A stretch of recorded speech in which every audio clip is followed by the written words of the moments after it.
Hello my dear friends, you're in the Military Summary channel and today we will discuss the situation in Ukraine on the 12th of September of 2024. Today we have lots of very interesting updates, so let's start. And first we're going to talk about the Kursk direction where the Russians continue their counter-offensive operation.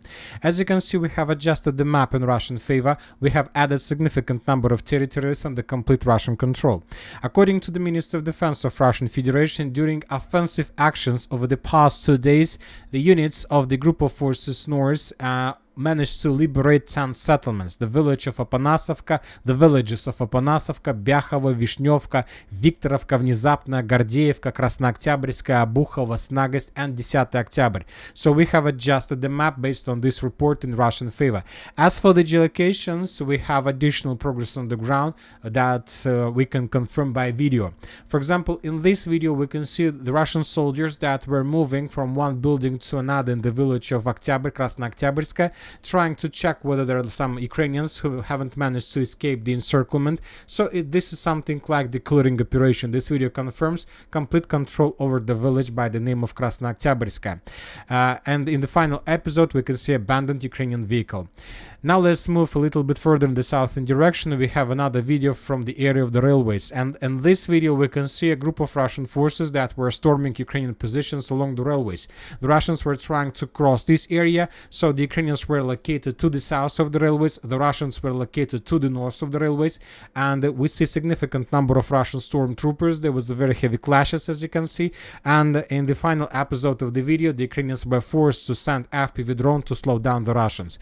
So this video confirms complete control over the Russians by the Russians over the territory that located to the north of the railways. So the rest of the territory to the south of the railways was adjusted in Russian favor just based on the Minister of Defense report. Now let's talk about the territory around the village of Lyubimovka. So this is the next chain of Ukrainian defense. This is the most important chain. Today we got report from different pro-Russian mappers that as a result of clashes the Russians managed to improve their positions significantly, and currently, according to pro-Russian sources, everything that located to the left, to the west of this red line is already under complete Russian control.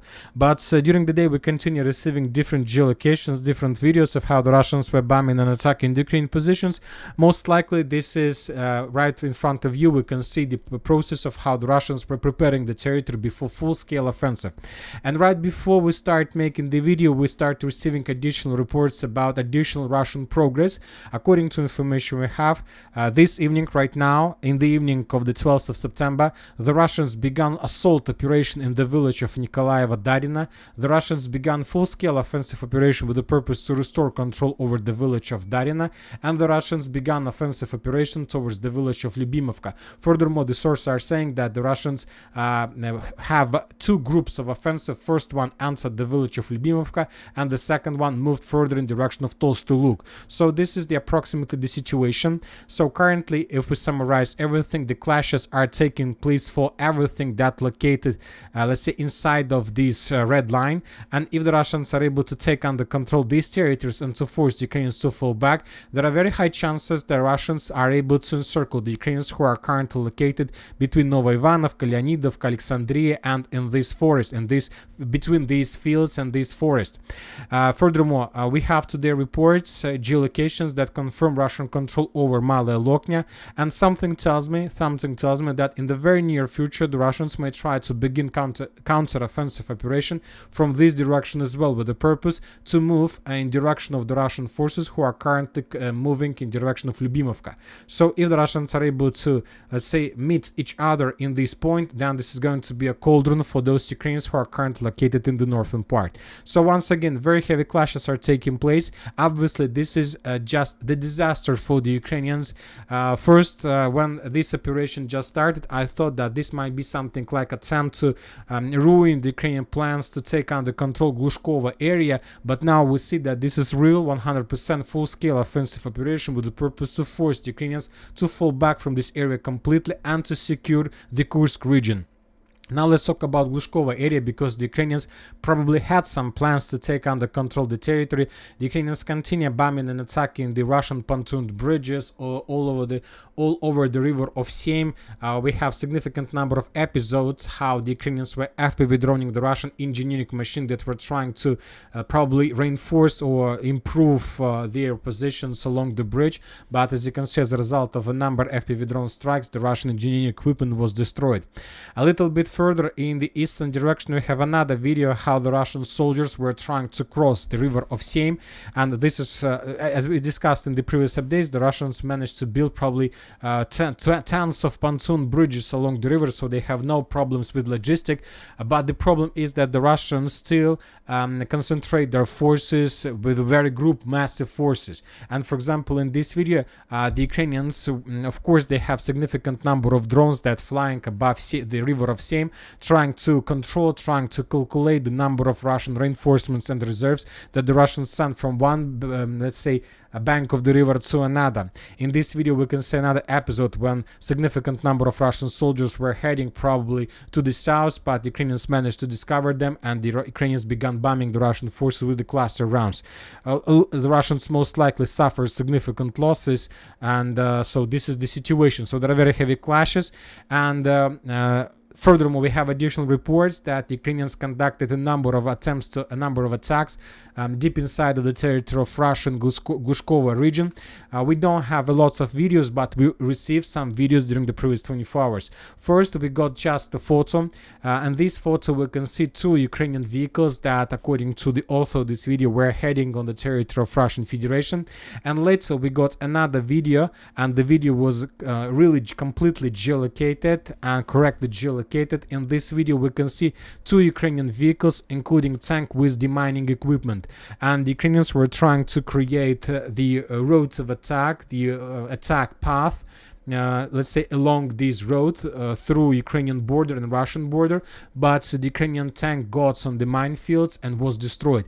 Anyway, we have adjusted this part of Glushkova area in contested area because we received some geolocations, but we don't know for sure whether the Ukrainians managed to establish control over this territory or not. Maybe they were defeated, the tanks and vehicles were destroyed, and the Ukrainians were forced to fall back. So let's wait for additional updates, but obviously the Ukrainians are trying to attack the Russians from this side, having two purposes. First of all, the Ukrainians are trying to slow down the Russians and not to allow them to move further in the eastern direction. And the second, let's say, purpose of this attack is probably to take under control Glushkova. So let's wait for additional updates, and the most important, let's wait for upcoming night, because most likely the Ukrainians will try to make another wave of attack this upcoming night from the 12th of September on the 13th of September. And then everything is going to be clear to us what the Ukrainians are planning and how the Ukrainians are planning to stabilize the critical situation in the Sudzha direction. Now let's talk about the city of Sudzha itself. As you can see, we have a lot of icons from this territory as well. The Russians during the previous 24 hours were bombing this territory heavily. A lot of FABs. Just in this episode we can see 4 FABs arrived on the positions of the armored forces of Ukraine in the village of Kazachya Loknya. A little bit further in the southern direction we have 2 more icons how the Russians, as a result of FPV drone attacks, destroyed 2 personnel carriers of the armored forces of Ukraine. So we see that the Russians intensify their activity. Most likely all these episodes is just something like preparation before upcoming Russian counteroffensive operation. And now let's discuss the village of RUSSE-UKRAINE-OTAN. Today pro-Ukrainian sources, and this is very important, pro-Ukrainian sources reported that Ukrainians abandoned their positions completely. This territory was used to be colored in Ukrainian and still colored as the area under complete Ukrainian control. We are not going to change the map right now, but most likely the village was recaptured by the Russians. If you remember, just yesterday we were talking about this video, and in this video we can see how the Ukrainian soldiers were running away from the village of RUSSE-UKRAINE-OTAN. So as you can see, significant number of Ukrainian troopers were moving along the road through the fields, and the Russians sent FPV drones to attack the Ukrainians and to destroy this group of forces. And as a result of Russian FPV drone attack, significant number of Ukrainians in this direction left there forever. Now let's move further and let's talk about the Pokrovsk direction.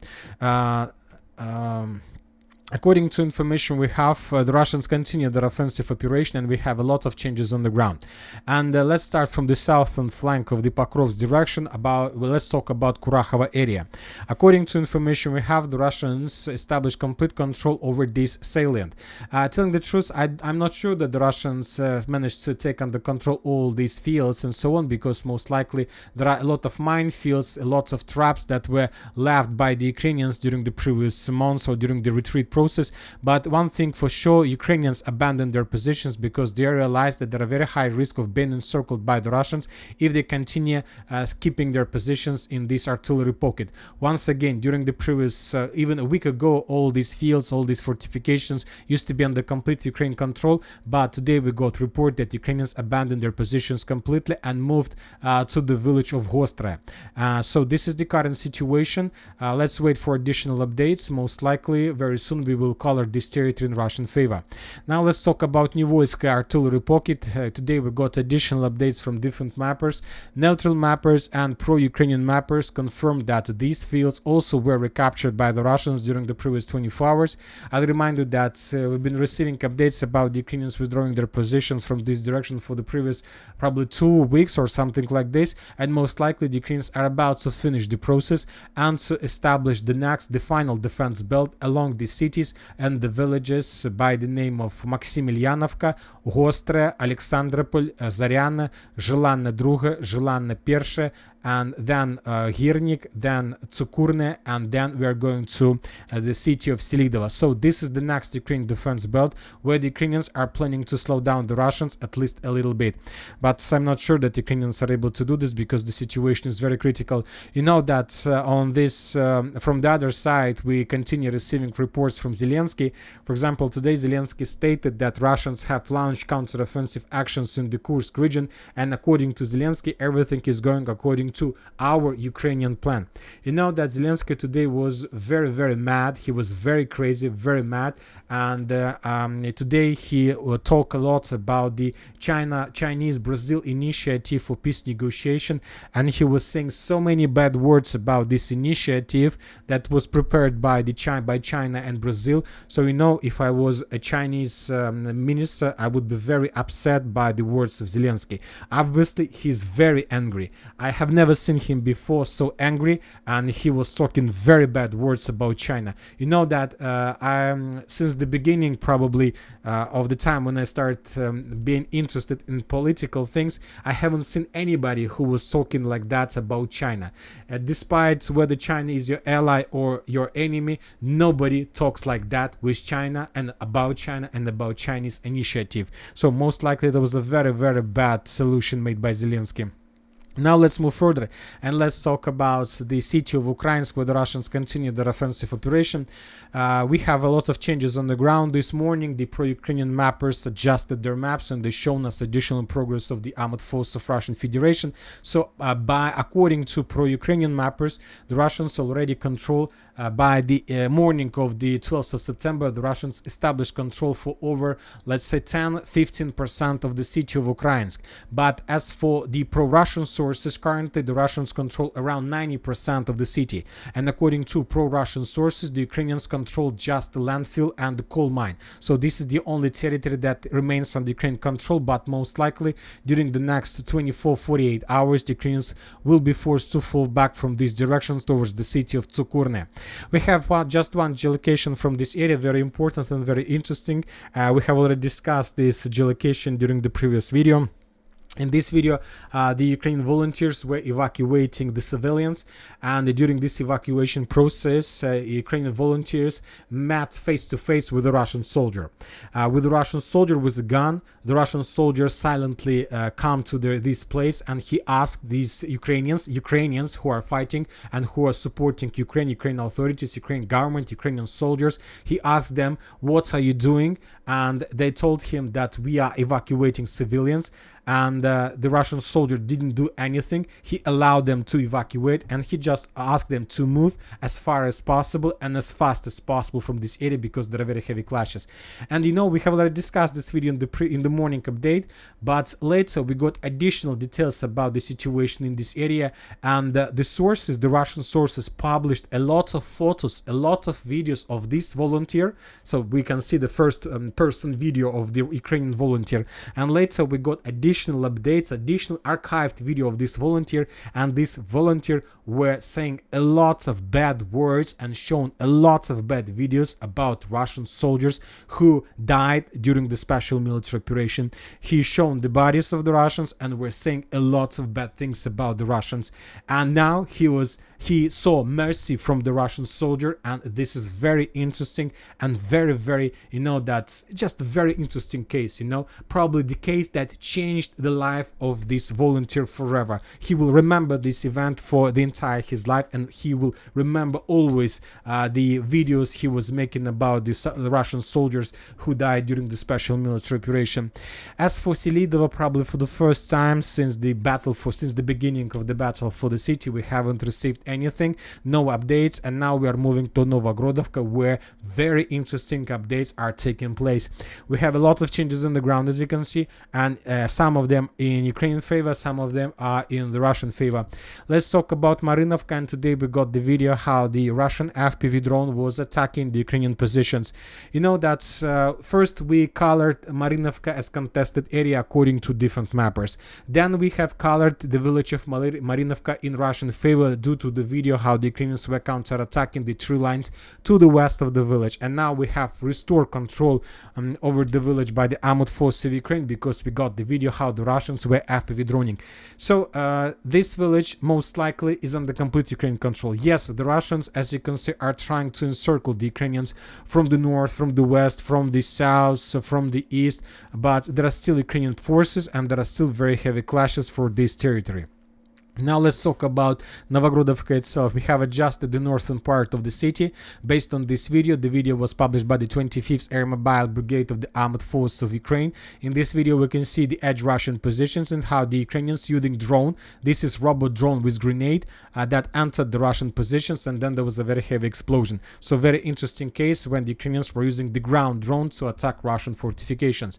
As for changes on the ground, according to pro-Ukrainian sources, the Russians improved their position significantly in the western direction and entered the village of Lysivka. And now let's talk about important updates that are coming from the territory between Grodovka, Novogrodovka, Zhuravka. As you can see, we have adjusted significant territories in Ukrainian favor. So most likely the village of Krasny Yar and Krutoy Yar are under complete Ukrainian control. We made adjustments of map in Ukrainian favor based on this video. In this video we can see Ukraine attempt to counterattack.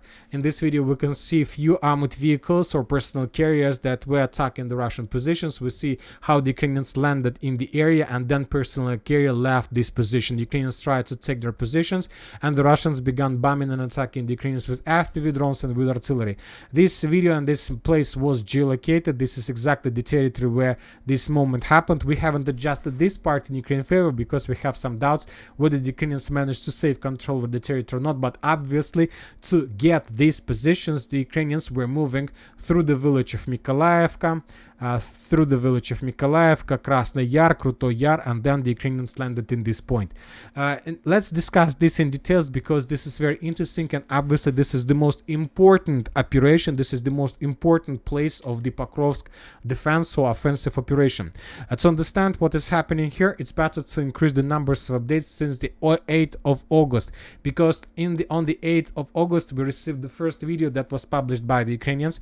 In this video we can see Ukrainian robot. This is Ukrainian robot drone that was moving back from the line of combat contact. At least the author of this video reported that along this road from Krasny Yar to the north was moving the Ukrainian drone. First we thought that maybe this is something like archived video, and we decided to wait for additional updates to change the map. Then we received another video from the village of Mykolaievka on the 10th of September.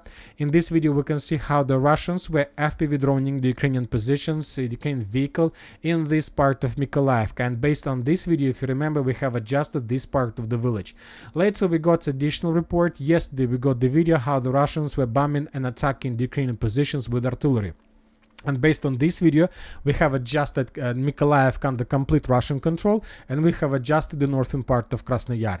And now, based on this video of Ukraine offensive operation, we have colored the entire line, this entire sector under complete Ukraine control. And now we have very serious doubts whether the Russians managed to establish control over the landfill of the Novogrodovka 3, over the coal mine and this landfill. We have some doubts because we still haven't received anything from this area, and this is very interesting. Now, let's summarize everything. We see that Ukrainians didn't count losses, didn't count resources to hold their positions in Marinovka, and most likely using this Marinovka, the Ukrainians are using Marinovka, using the landfill, this coal mine that's still under Ukraine control, and using this breakthrough, the Ukrainians in the very near future may try to encircle the Russians in Novogrodovka. Of course, it sounds crazy, and of course there are very low chances that Ukrainians are able to do this, but don't forget, the Ukrainians have redeployed back their forces. We already see that Ukrainians managed to dig in deeper between the Russian positions in Zhuravka, Orlovka, and Novogrodovka, and something interesting, something big might happen in the very near future, exactly on Novogrodovka direction. The Ukrainians may begin their full-scale counter-offensive operation that can lead to problems to the Russians, or maybe to disaster. So let's wait for additional updates, but obviously something big, something interesting is going to happen in this direction very soon. Now let's talk about Pokrovsk. The Russians destroyed the main logistic bridge completely. The Russians are working a lot on Ukraine infrastructure, trying to destroy as many as possible roads, energy facilities, trying to make the city completely blind, completely deaf, completely collapsed, completely blackouted. So let's wait for additional updates, but this is obviously an episode of a real siege. Now let's move to New York Toretsk agglomeration. We haven't received anything, as you can see. There are very heavy clashes right now, but just nothing to talk about. And now we are moving to the Chasov Yar direction, where we got a lot of very interesting updates that are coming from the village of Kalinovka. During the previous 24 hours, according to different mappers, the Russians managed to improve their positions along the railways, along the Seversky Donetsk-Donbass canal, and we have colored this territory in Russian favor. And this evening, right before we start making the video, we got another video from the 56th Motorized Brigade of the Armored Forces of Ukraine of how the Ukrainians were FPV droning the Russians along the Seversky Donetsk-Donbass canal, and how the Russian troopers were moving in the northern direction. This is very important video because now we understand what the Russians are going to do and are planning to do. If you remember, during the previous 48 hours, the Ministry of Defense of Russian Federation reported that as a result of clashes, the Russians managed to establish complete control over the village by the name of Grigorovka. So this territory was colored in Russian favor based on this report. And now we see additional Russian progress in the northern part of Kalinovka and along the Seversky Donetsk-Donbass canal. And now we see what the Russians are trying to do. Because if you take a look at the map deeper in details, we see that there is something like real and complex network of trenches along the Seversky Donetsk-Donbass canal. There is a forest. There are two forests in this area, and a dense network of fortifications between them. So we see that the Russians are trying to encircle these Ukrainian positions and to force the Ukrainians to fall back. So this is something like preparation before full-scale offensive operation in direction of Chasov Yar. And if the Russians are able to defeat the Ukrainians in this dense network of fortifications and to force the Ukrainians to fall back in direction of the Chasov Yar, then the Russians will be able to begin full-scale offensive operation in the same direction, trying to attack the city of Chasov Yar from the north. So very interesting and very complex operation the Russians are trying to conduct, and we need to keep an eye on this. As for the Sivers direction, nothing special, just regular activity in the vicinity of these trenches and the fortifications and the village of Verkhnyokamyanska. As for the northern Kupiansk direction, the Russians continue developing their positions. We can say that the Pishchana flower is blooming. Of course, this Pishchana flower is blooming not so fast as a Cheretina flower bloomed, or as Papasna flower bloomed, or any other flowers that we've seen since the beginning of the special military operation. But despite the fact the flower is blooming slowly, the flower is blooming, and the Russians are getting closer and closer and developing their positions wider and wider around this small village. Something big is going to happen in this direction as well, but not this month, maybe in October. And that's it for today. Military Summary channel reminds to condemn any violence in the world. Thank you for watching. Subscribe to my channel, put your likes, join my Patreon, and have a good day. Bye bye.